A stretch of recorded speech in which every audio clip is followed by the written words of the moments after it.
அன்னை தமிழுக்கு முதல் வணக்கம். சங்கத்தமிழ் இலக்கிய பூங்காவிலிருந்து சிவகாமி சண்முக சுந்தரத்தின் தமிழ் வணக்கம். குரலும் கதையும் என்ற இந்த நிகழ்ச்சியின் வழியாக உங்களை சந்திப்பதில் மிகவும் மகிழ்ச்சி அடைகின்றேன். இன்றைக்கு ஒரு கதையை கேட்கலாமா? ஒரு கல்யாணம், அதாவது பெரிய செல்வந்தர் வீட்டு கல்யாணம்.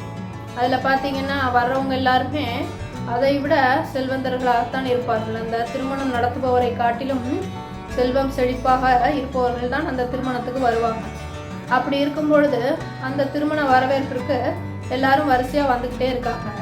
அப்போ ஒரு செல்வந்தர் அங்கே வந்ததும் அவருடைய வண்டியை விட்டு இறங்கிட்டு அவருடைய ஓட்டுநர்கிட்ட, நீ போய் முதல்ல சாப்பிட்டு வந்திருப்பா அப்படின்னு சொல்லிட்டு உள்ளே போகிறாரு. உள்ளே போய் பொண்ணு மாப்பிள்ளையை பார்த்து அவங்களுக்கு வாழ்த்து சொல்லிட்டு பரிசை கொடுத்துட்டு அவருடைய நண்பர்கள் உறவினர்களோட பேசிக்கிட்டு இருக்காங்க. அப்போ பேசிக்கிட்டு இருக்கும்போது கூட இருக்கவர் கேட்குறாரு, வாங்க நம்மெல்லாம் விருந்து சாப்பிட போகலாம் அப்படின்னு. அப்போ இல்லை, கொஞ்சம் நேரம் ஆகட்டும், அப்புறமா போகலாம் அப்படின்னு சொல்கிறாரு. அப்போ அவர் கேட்குறாரு, நம்ம இப்போ போய் சாப்பிட்டாதான் அதுக்கப்புறமா ஓட்டுநரை போய் சாப்பிட சொல்ல முடியும், அப்போ தான் நம்ம கிளம்புறதுக்கு சரியாக இருக்கும், அவங்க வருவாங்க அப்படின்னு சொல்கிறாங்க. அப்போ இவர் சொல்கிறாரு, அதெல்லாம் ஒன்றும் பிரச்சனை இல்லை, நான் வந்ததுமே என்னுடைய ஓட்டுநரை போய் சாப்பிட சொல்லிட்டேன் அப்படின்னு. அப்போ அவர் ஆச்சரியமாக கேட்டார், என்னது முதல்ல அவனை போய் சாப்பிட சொல்லிட்டீங்களா அப்படின்னு கேட்டான். நம்ம சாப்பிட்டதுக்கு அப்புறம் தானே அவன் சாப்பிடணும் அப்படின்னு. ஏன், அவங்களும் மனுஷங்க தானே, அவன் முதல்ல சாப்பிட்டதுனால என்ன அப்படின்னு இவர் கேட்குறாரு. அப்படி இல்லை, வேலைக்காரங்கெல்லாம் நம்ம சாப்பிட்டதுக்கு அப்புறமா சாப்பிட்டாங்கன்னா அப்புறமா நம்ம கிளம்பும்போது கூப்பிட்டா வந்துடுவாங்கல்ல அப்படின்னு. அதுதான் தப்பு. அவங்க நமக்காக அவசர அவசரமாக வர்றாங்க, அரைங்குறையுமாக சாப்பிட்ருப்பாங்க. இப்போ நம்ம இங்கே திருமண விழாவை பார்த்துட்டு இருக்கும்போது, இங்கே பேசிகிட்டு இருக்கும்போது அவங்க சும்மா தான் இருக்கணும். நம்ம போய் சாப்பிட்டதுக்கு அப்புறமா அவங்கள சாப்பிட சொன்னோன்னா அவங்க எப்போ முதலாளி கூப்பிடுவாங்களோ அப்படின்ற ஒரு பதட்டத்திலே சரியாக அனுபவித்து சாப்பிடாம அவசர அவசரமாக சாப்பிடுவாங்க. அதுவும் இல்லாமல் நேரம் ஆயிரும், அவர் கூப்பிட்டதும் போகணுமே அப்படின்ட்டு சாப்பிட்டும் சாப்பிடாம வந்துடுவாங்க.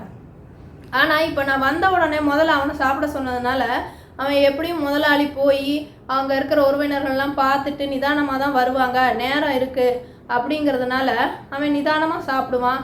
நல்லா அவனுக்கு வேணுங்கிறத வாங்கி சாப்பிடுவான், ருசித்து சாப்பிடுவான், பசியார சாப்பிடுவான். சாப்பிட்டதுக்கப்புறமா அவன் நல்லா ஓய்வெடுப்பான்.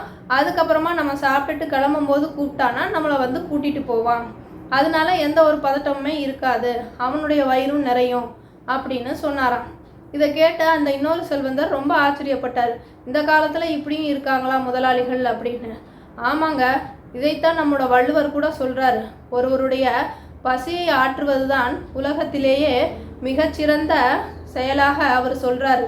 அதாவது அதிகாரம் 23 ஈகையில் என்ன சொல்கிறார் அப்படின்னு பார்த்தீங்கன்னா, திருக்குறளில் 225வது அமைந்துள்ள குறள், ஆற்றுவார் ஆற்றல் பசியாற்றல் அப்பசியை மாற்றுவார் ஆற்றலின் பின் அப்படின்னு சொல்கிறாரு. அதாவது ஆற்றுவார் ஆற்றல் பசியாற்றல் அப்பசியை மாற்றுவார் ஆற்றலின் பின் அப்படின்னு சொல்கிறாரு. இதுக்கு என்ன பொருள் அப்படின்னு பார்த்தீங்கன்னா, ஒருவருடைய பசியை ஆற்றுவது தான் உலகத்திலேயே சிறந்த அறமாக கருதப்படுகிறது. தவ வலிமை உடைய யோகிகள் மட்டும்தான் அந்த பசியை பொறுத்து கொள்ளக்கூடிய ஆற்றல் கொண்டவர்கள். அது சிறந்த ஆற்றலாக கருதப்படுகிறது. ஆனால் அதை காட்டிலும் எது சிறந்தது அப்படின்னு பார்த்தா, ஒருவருடைய பசியை போக்குபவரின் ஆற்றலே சிறந்த ஆற்றலாக கருதப்படுகிறது. அதற்கு அடுத்ததாக தான் தவ வலிமையுடைய யோகிகளின் ஆற்றல் கருதப்படுகிறது அப்படின்னு சொல்கிறாரு. இதிலிருந்து என்ன தெரியுது? எப்பயுமே ஒருவர் பசியோடு இருக்காங்க அப்படின்னா அவங்களுடைய பசியை நம்ம கண்டிப்பாக பூர்த்தி பண்ணணும், அந்த பசியை நிறைவு செய்யணும். அதைத்தான் வள்ளுவரும் சொல்கிறாரு. அதனால் நாமும் நம்முடைய வாழ்க்கையில் முடிந்தவரை யாராவது ஒருவருடைய பசியைவாது போக்குவோம். அதுவும் இது போன்ற ஏழைகள், வேலை செய்யக்கூடியவர்களின் பசியை ஆற்றுவது மிகவும் சிறப்பாகும். ஏன்னா இந்த கதையில் கூட பார்த்தீங்கன்னா, செல்வந்தர் வீட்டு திருமணம் அப்படிங்கும்போது கண்டிப்பாக அங்கே வர்றவங்கெல்லாம் யாரும் பசியோடு வரப்போகிறது கிடையாது, அரைக்குறையாக சாப்பிட்டு வரப்போகிறது கிடையாது. வர்ற செல்வந்தர்கள் எல்லாமே திருமணத்திற்கு வந்தோம், அதுக்காக சாப்பிடணும், கையை நினைக்கணுமே அப்படின்னு சொல்லிட்டு தான் போய் வேணும் வேணான்னு இல்லாமல் எல்லாத்தையும் வாங்கிட்டு பாதி அவங்களால சாப்பிட முடியாது, மீதி அவங்க சாப்பிடக்கூடாது. ஆனாலும் கடமைக்காக நாகரிகத்துக்காக போய் சாப்பிடணுமே அப்படின்னு சொல்லிட்டு எதையோ வாங்கி சாப்பிட்டுட்டு மீதியை குப்பையில் கொட்டி வீணாக்கிட்டு வர்றாங்க. ஆனால் இந்த மாதிரி உழைப்பாளிகள், வேலையாட்கள், இவங்கெல்லாம் தான் உண்மையிலே உழைச்சி பசியோடு இருக்கக்கூடியவங்க. அப்பேற்பட்ட பசியோடு இருக்கக்கூடியவர்களுக்கு அவங்களுக்கு தான் இந்த ருசியான சாப்பாடு கிடைக்கணும். அவங்க இந்த மாதிரி இத்தனை வகையான சாப்பாடு சாப்பிட்ருக்க மாட்டாங்க. அவங்களுக்கு தான் பசியும் அதிகமாக இருக்கும். அதனால் அவங்க ருசித்து பசியார நிதானமாக சாப்பிடுவாங்க.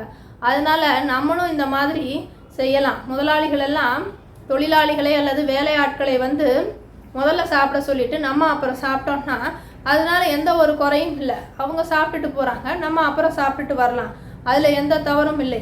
அதனால் நம்மால் முடிந்தவரை யாரேனும் ஒருவருடைய பசியவாது ஆற்றுவதற்கு முயற்சி செய்வோம். மீண்டும் வேறு ஒரு குரலுடனும் கதையுடனும் உங்களை சந்திக்கிறேன். அதற்கு நாம் வள்ளுவர் கூறும் குறள் வழியில் செல்லுவோம். நாள்தோறும் ஒரு திருக்குறளை சொல்லுவோம். நன்றி. உங்களிடமிருந்து விடைபெறுபவர் உங்கள் திருக்குறள் தொண்டர் சிவகாமி சண்முக சுந்தரம், சங்கத்தமிழ் இலக்கிய பூங்கா, சென்னை.